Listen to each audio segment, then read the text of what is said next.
Hello, neighbor. I'm so glad you're here again. In this quiet space of ours, on my desk, there is an object I have kept for a very long time. It is a small wooden box. There is nothing very special about it. The wood has darkened with time, and the corners are worn from being moved. The only special thing about it is a tiny brass lock, which has turned green with age, and I do not have the key. I have had this box since I was a boy. I found it at a flea market with my father, but the key was lost long before it came to me. So, for all these years, it has just sat there, a silent secret. I don't know what is inside.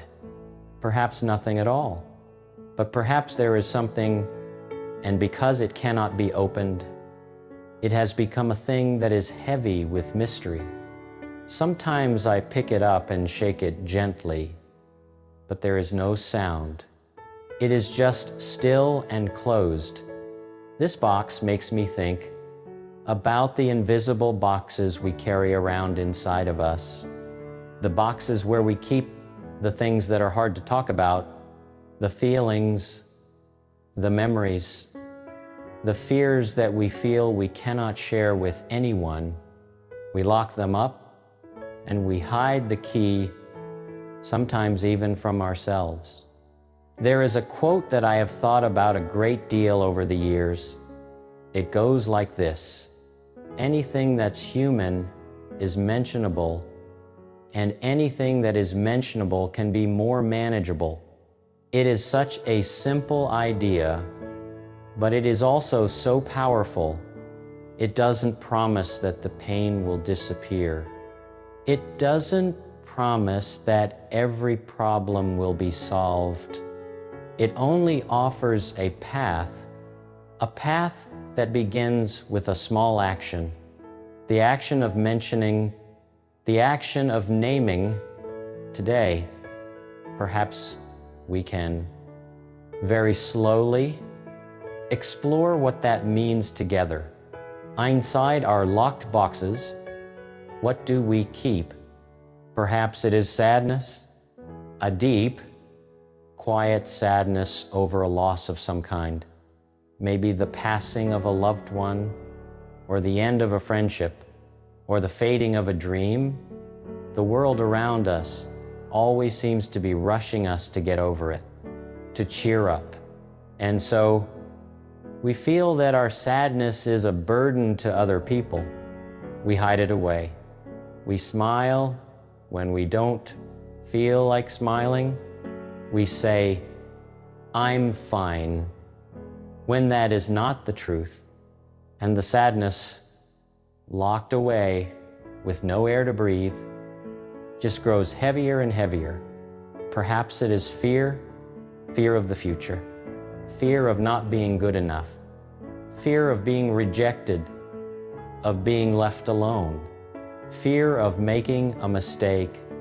We live in a society that values courage and confidence. Fear is seen as a weakness. So, we put on a cloak of strength. We pretend we are not worried. We dare not admit that there are nights we lie awake, staring at the ceiling, feeling a vast sense of unease, and the fear, when it is pushed down, does not go away. It just turns into chronic stress, into headaches, into a constant humming anxiety. It might also be anger over an injustice that was done to us, or frustration with ourselves. Anger is a powerful emotion, and we are often taught that it is bad, that good people do not get angry. So we swallow our anger, we suppress it. But anger is like a fire.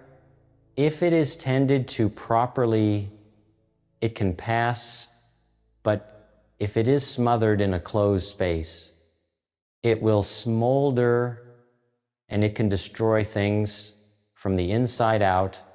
And perhaps one of the heaviest things we keep locked away is shame. Shame over a mistake from our past, over a word we wish we could take back, over something we did or failed to do.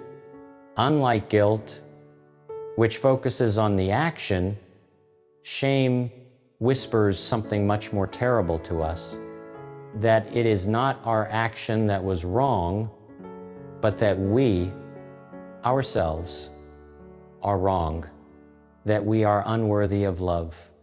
And because it strikes at the very core of our worth, shame becomes the thing we want to hide more than anything else.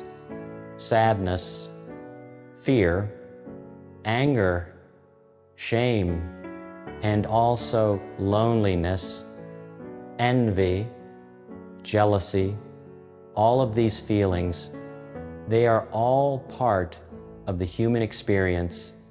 There is not a single person on this earth who has not felt them. They are not a sign that there is something wrong with you. They are only a sign that you are alive, that you have a feeling heart. So why do we lock them away? Perhaps because we are afraid that if we mention them, we will make them real. Like a child who believes that if you don't say a monster's name, it cannot appear. We fear that if we say, "I am so sad," the sadness will swallow us whole and never let go. Perhaps because we are afraid of burdening others, we don't want to be a problem, we look around, and it seems that everyone else is managing their lives just fine. And we think that we are the only one who is struggling, or perhaps, and this is the hardest one, we are afraid of judgment. We are afraid that if we show other people our most vulnerable parts, they will turn away, they will think we are weak, they will stop loving us. This fear is not baseless. Maybe in our past, there was a time we did try to open up and we were not met with kindness.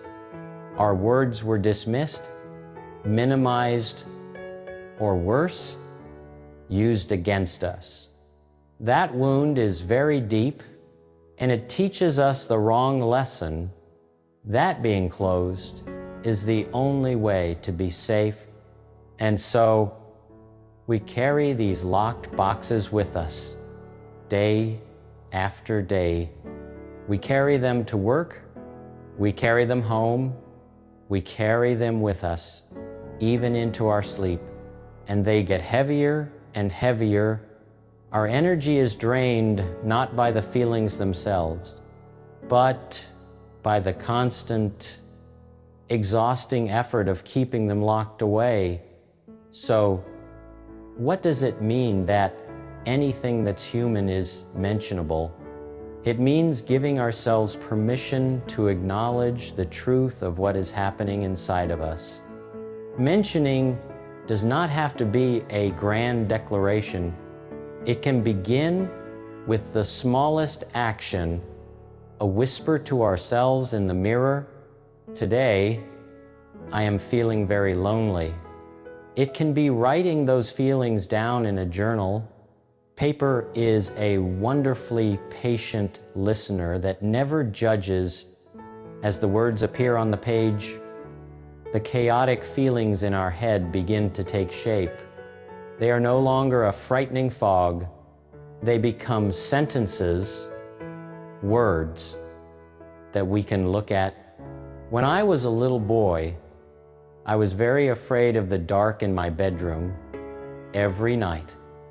When the lights went out, the chair in the corner of the room would become a hunched-over monster. The pile of clothes on the door would look like a person standing there. The fear was very real.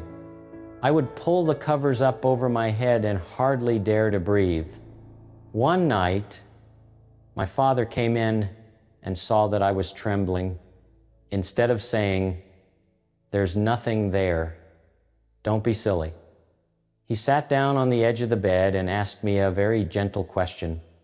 "What are you seeing?" And I mentioned it. I pointed to the chair and said, "It looks like a monster." I pointed to the clothes, and that looks like a stranger.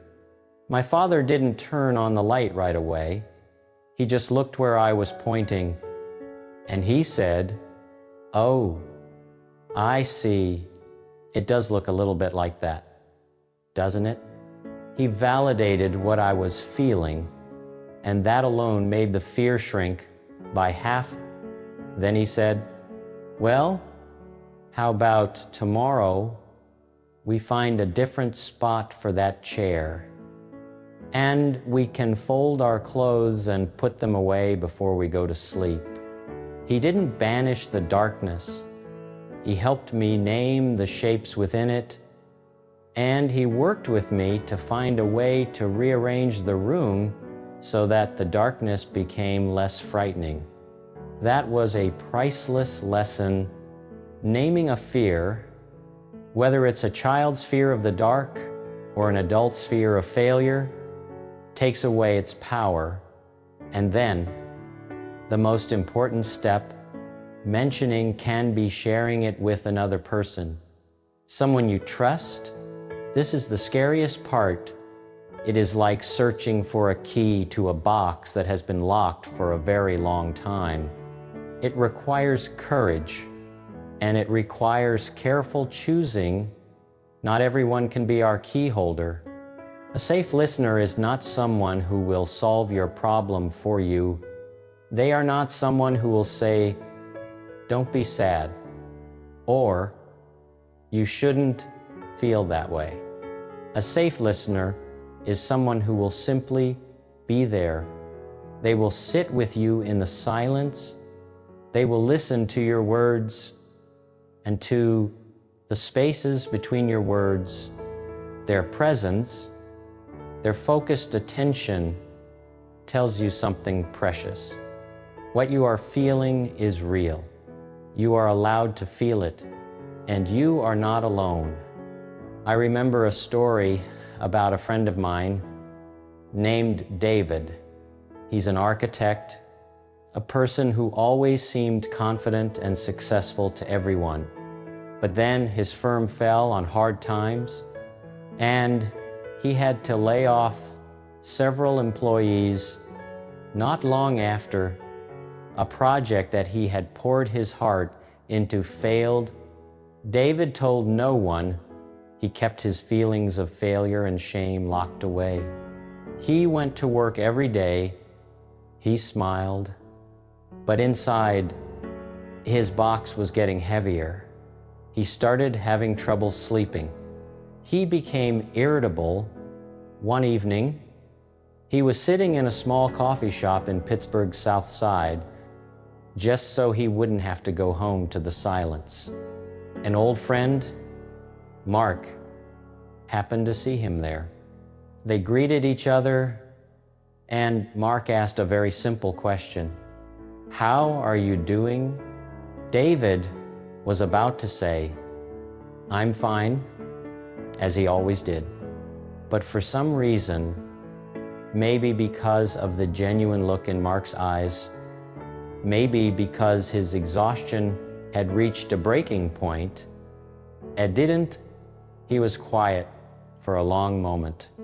And then he said, in a very low voice, "Actually, I'm not okay at all." Mark, it was the first time he had mentioned it. Mark didn't panic. He didn't rush to give advice. He just pulled over a chair, sat down, and said, "Okay, do you want to talk about it?" And David talked. He talked about the guilt of letting his employees go. He talked about the shame of his project failing. He talked about the fear that he had let his family down. He spoke about all the things he had locked so tightly in his box. Mark just listened. He nodded sometimes. Sometimes he said, "I understand." When David was finished, no magic spell had been cast. His company was still struggling. His project had still failed. But David told me that in that moment, he felt as if a stone that weighed a ton had been lifted off his chest. For the first time in months, he could take a full, deep breath. That is the second part of the saying. And anything that is mentionable can be more manageable. How does it become more manageable? First, when we name a feeling, we separate it from ourselves. Before David spoke, he didn't feel like a failure. He was a failure. The feeling had consumed his entire identity. But when he said, "I feel like a failure," there is a small but incredibly important difference. The feeling becomes something he has, not something he is. It is no longer an invisible, all-powerful monster. It becomes something with a name and a shape, and therefore, it is less terrifying. Second, when we share a burden, it becomes lighter. That is a simple law of physics and of the soul. A heavy stone is very difficult for one person to carry, but if two people carry it, each one feels only half the weight. When Mark listened to David, he didn't take away David's problems, but he shared the emotional weight of them with his friend, and that alone made all the difference. The loneliness, which makes every pain 10 times heavier, was broken. Third, mentioning it lets light and air in. When a feeling is locked away in the dark, it tends to get distorted and magnified. Our fears become irrational. Our sadness feels endless, but when it is brought into the light of a trusting conversation, we begin to see it with perspective. Mark may not have said much, but his calm presence was an unspoken message to David. You are still the David I know. This feeling of failure does not define you. The light of another's acceptance helps us to see ourselves more compassionately. It is like a tangled ball of yarn. When it's in the box, it's just a hopeless mess. You don't even know where to begin. But when you take it out, lay it on the table, and begin to mention each knot, you are finding an end of the thread. You gently work at it, a little at a time. The process might be slow and require patience, but it is no longer impossible. It has become a manageable task. You can begin to face it. More manageable does not mean easy. It does not mean painless. David still had to deal with the difficulties in his work, but he no longer had to do it alone in the dark. After that conversation, he found the courage to go home and talk with his wife, not as a failed husband, but as a partner who was struggling, and that opened a door to an empathy he never expected. He could face his challenges with a heart that was a little bit lighter, and with the knowledge that at least one person in the world understood what he was going through. The burden had become possible to carry, and there is another wonderful thing. When we are brave enough to open our own box, we often create a safe space for others to do the same. After David had shared, Mark then told him about a time he had nearly gone bankrupt years before, and in that moment, they were no longer one successful man and one failing man. They were just two human beings, sharing their very human experiences. The helping went in both directions. anything that's human, that means that no feeling is wrong or shameful. We all have our boxes. They may hold different things inside, but we all know what it feels like to carry a silent, heavy weight. So, my friend, if there is a box inside of you that is feeling too heavy, please know that you are not alone. And please consider practicing the small courage of mentioning. Maybe it begins with acknowledging it to yourself. Maybe it is by writing it down. And maybe, when you feel you are ready, it is by finding a friend, a family member, a therapist. Someone you trust will listen with an open heart. Remember, you are not asking them to fix anything. You are simply allowing a part of your human self to be seen. You are making an act of trust that the real you, in all your complex feeling, is worthy of acceptance. You know, the wooden box on my desk, maybe one day I will find a way to open it. Or maybe not. Maybe what's inside is not the important part. Maybe the important part is accepting that it is there and it is a part of the story. And thinking about it has helped me to understand something. The most precious things are not what is hidden inside the locked boxes. It is the courage to look for the key. It is the human connection that is forged when we trust another person enough to share that key with them. Whatever you are feeling right now, it is a part of the human experience. And because it is human, it is mentionable.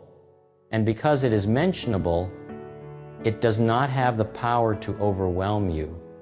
You've made this day a special day just by being you, with all of the complex and precious world inside of you. Thank you for being here. My neighbor